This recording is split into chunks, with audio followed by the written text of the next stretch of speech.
आज मैं आप लोगों को श्री वाल्मीकि रामायण महात्म्य का दूसरा अध्याय सुनाती हूँ, जिसमें नारद सनत कुमार संवाद सुदास या सोमदत्त नामक ब्राह्मण को राक्षस तत्व की प्राप्ति तथा रामायण कथा श्रवण द्वारा उससे उद्धार की कथा है। ऋषियों ने कहा, महामुनि, देवर्षि नारद मुनि ने सनत कुमार जी से रामायण संबंधी संपूर्ण धर्मों का किस प्रकार वर्णन किया था, उन दोनों ब्रह्मवादी महात्माओं का किस क्षेत्र में मिलन हुआ था, तात वे दोनों कहाँ ठहरे थे। नारद जी ने उनसे जो कुछ कहा था वह सब आप हम लोगों को बताइए। सूत जी ने कहा, सुनिए, सनकादि महात्मा भगवान ब्रह्मा जी के पुत्र माने गए हैं। उनमें ममता और अहंकार तो नाम भी नहीं है।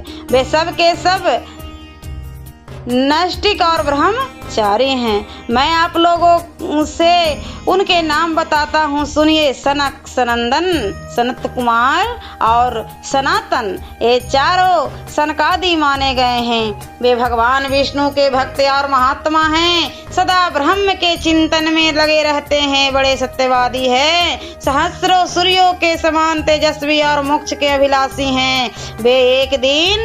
वे महातेजस्वी ब्रह्मपुत्र सनकादि ब्रह्मा जी की सभा देखने के लिए मेरु पर्वत के शिखर पर गए।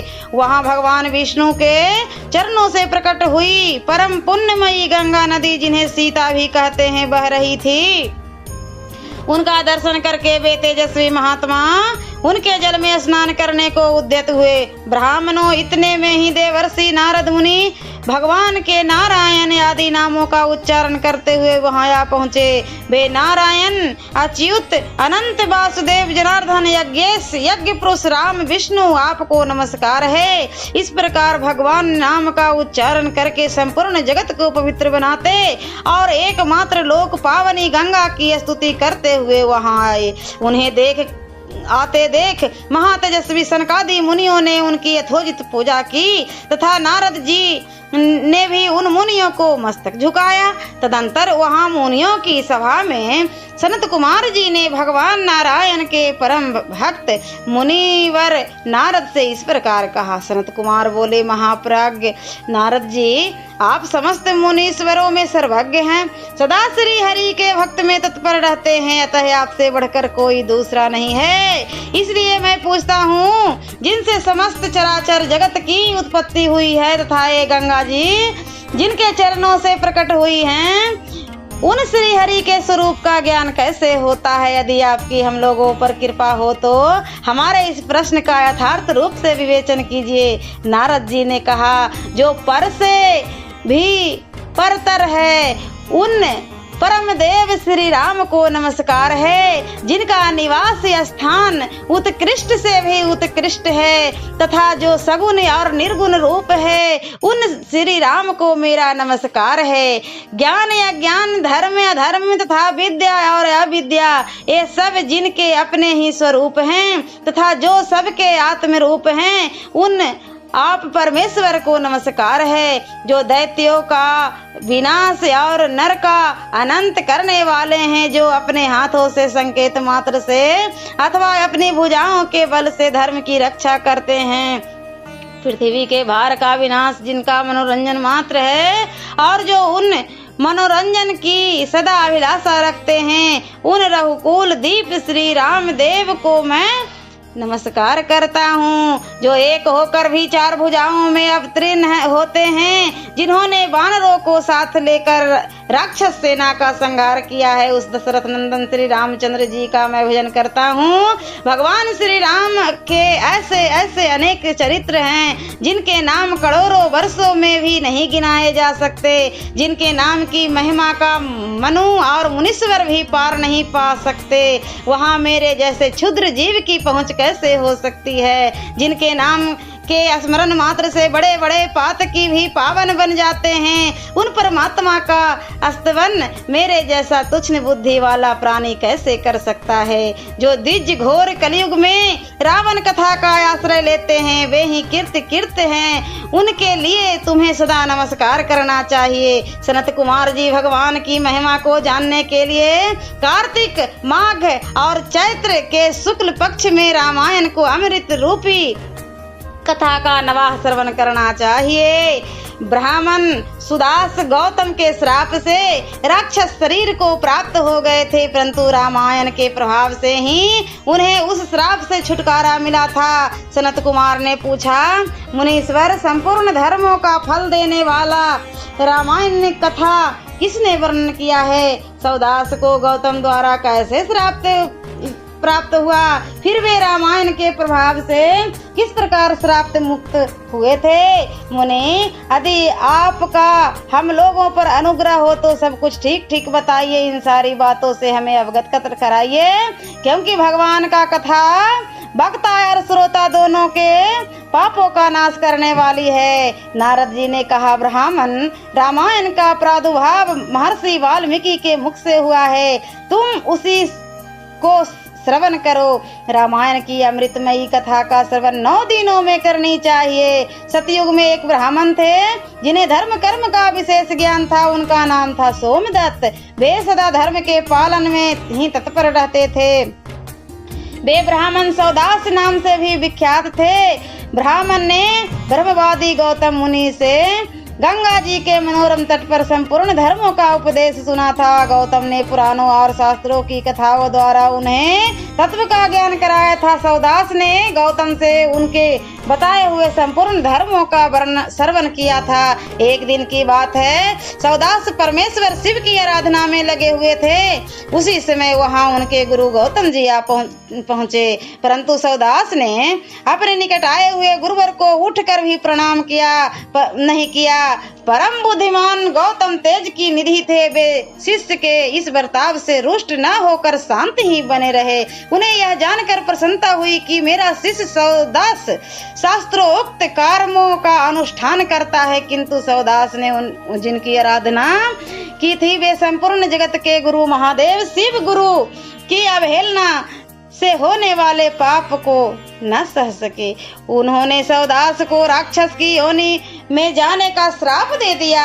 तब विनय काल कोविद ब्राह्मण ने हाथ जोड़कर गौतम से कहा, ब्राह्मण बोले, संपूर्ण धर्मों के दाता सर्वदर्शी सुरेश्वर भगवान, मैंने जो अपराध किया है वह सब आप क्षमा कीजिए। गौतम ने कहा, वत्स, कार्तिक मास के शुक्ल पक्ष में तुम रामायण की अमृतमयी कथा को भक्ति भाव से आदर पूर्वक श्रवण करो। इस कथा को 9 दिनों में सुननी चाहिए। ऐसा करने से यह श्राप अधिक दिनों तक नहीं रहेगा, केवल 12 वर्षों तक ही रह सकेगा।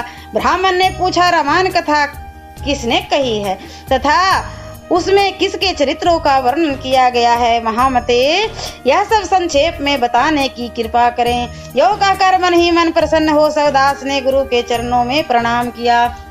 गौतम ने कहा, ब्राह्मण सुनो, रामायण महाकाव्य का निर्माण वाल्मीकि मुनि ने किया। जिन भगवान श्री राम ने अवतार ग्रहण करके रावण आदि राक्षसों का संहार किया और देवताओं का कार्य संवारा था, उन्हीं के चरित्रों का रामायण काव्य में वर्णन है। तुम उन्हीं का श्रवण करो। कार्तिक मास में शुक्ल पक्ष में 9वें दिन अर्थात प्रतिपदा से 90 तक रामायण की कथा सुननी चाहिए। वह समस्त पापों का नाश करने वाले है। ऐसा कहकर पूर्ण काम गौतम ऋषि अपने आश्रम को चले गए। इधर सोमदत्त या सुदास नामक ब्राह्मण ने दुख मग्न होकर राक्षस शरीर का आश्रय लिया। वे सदा भूख प्यास से पीड़ित तथा क्रोध के वशीभूत रहते थे। उनके शरीर का रंग कृष्ण पक्ष की रात के समान काला था। वे भयानक राक्षस होकर निर्जन वन में भ्रमण करने लगा। वहाँ के नाना प्रकार के पशुओं, मनुष्यों, सांप, बिच्छू आदि जंतुओं, पक्षियों और बानरों को बलपूर्वक पकड़कर खा जाते थे। महर्षियों उस राक्षस के द्वारा वह पृथ्वी बहुत सी हड्डियों तथा लाल पीले शरीर वाले रक्तपाई प्रेतों से परिपूर्ण होकर अत्यंत भयंकर दिखाई देने लगे। 6 महीने में ही 100 योजन विस्तृत भूभाग को अत्यंत दुखित करके वह राक्षस पुनः दूसरे किसी वन में चला गया।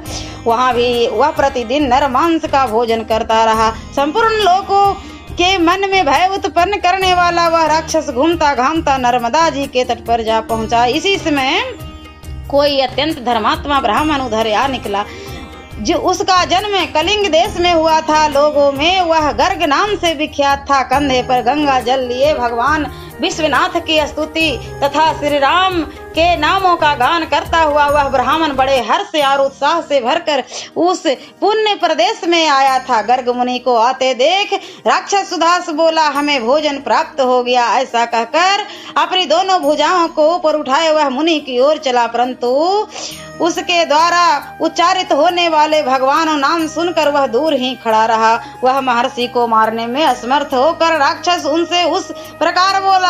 राक्षस ने कहा, यह तो बड़े आश्चर्य की बात है। भद्र महाभाग, आप महात्मा को नमस्कार है। आप जो भगवान नाम का स्मरण कर रहे हैं, इतने से ही राक्षस भी दूर भाग जाते हैं। मैंने पहले कोटि सहस्र ब्राह्मण को भक्षण किया है। ब्राह्मण, आपके पास जो नाम रूपी कवच है वही राक्षसों के महान भय से आपकी रक्षा करता है। आपके द्वारा किए गए नाम स्मरण मात्र से हम राक्षसों को परम शांति प्राप्त हो गई है। यह भगवान अच्युत की कैसी महिमा है। महाभाग ब्राह्मण, आप श्री राम के कथा के प्रभाव से सर्वथा राग आदि दोषों से रहित हो गए हैं। अतः आप मुझे इस अधम पातक से बचाइए। मुनि श्रेष्ठ, मैंने पूर्व काल में अपने गुरु की अवहेलना की थी, फिर गुरु जी ने मुझ पर अनुग्रह किया कि यह बात कही। पूर्व काल में वाल्मीकि मुनि ने जो रामायण कथा कही है उसका कार्तिक मास के शुक्ल पक्ष में प्रयत्न पूर्वक श्रवण कराना चाहिए। इतना कहकर गुरुदेव ने पुनः यह सुंदर और शुभदायक वचन कहा, रामायण की अमृतमयी कथा 9 दिन में सुननी चाहिए। अतः संपूर्ण शास्त्रों के तत्व को जानने वाले महाभाग ब्राह्मण, आप मुझे रामायण कथा सुनाकर इस पाप कर्म से मेरी रक्षा कीजिए। नारद जी कहते हैं, उस समय वहाँ राक्षस के मुख से रामायण का परिचय तथा श्री राम के उत्तम महात्म्य का वर्णन सुनकर द्विज श्रेष्ठ गर्ग आश्चर्यचकित हो उठे। श्री राम का नाम ही उनके जीवन का अवलंब था। वे ब्राह्मण देवता उस राक्षस के प्रति दया से द्रवित हो गए और सुदास से इस प्रकार बोले। ब्राह्मण ने कहा, महाभाग, राक्षस राज, तुम्हारी बुद्धि निर्मल हो गई है। इस समय कार्तिक मास का शुक्ल पक्ष चल रहा है, इसमें रामायण की कथा सुनो। राम भक्ति परायण राक्षस, तुम श्री रामचंद्र जी के महात्म्य को श्रवण करो। श्री रामचंद्र जी के ध्यान में तत्पर रहने वाले मनुष्यों को बाधा पहुंचाने में कौन समर्थ हो सकता है। जहाँ श्री राम का भक्त है वहाँ ब्रह्मा विष्णु और शिव विराजमान हैं। वहीं देवता सिद्ध और रामायण का आश्रय लेने वाले मनुष्य है। अतः इस कार्तिक मास के शुक्ल पक्ष में तुम रामायण की कथा सुनो। 9 दिनों तक इस कथा को सुनने का विधान है, अतः तुम सदा सावधान रहो। ऐसा कहकर गर्ग मुनि ने उसे रामायण की कथा सुनाई। कथा सुनते ही उसे राक्षस तत्व दूर हो गया। राक्षस भाव का परित्याग करके वह देवताओं के समान सुंदर, करोड़ों सूर्य के समान तेजस्वी और भगवान नारायण के समान कांतिमान हो गया।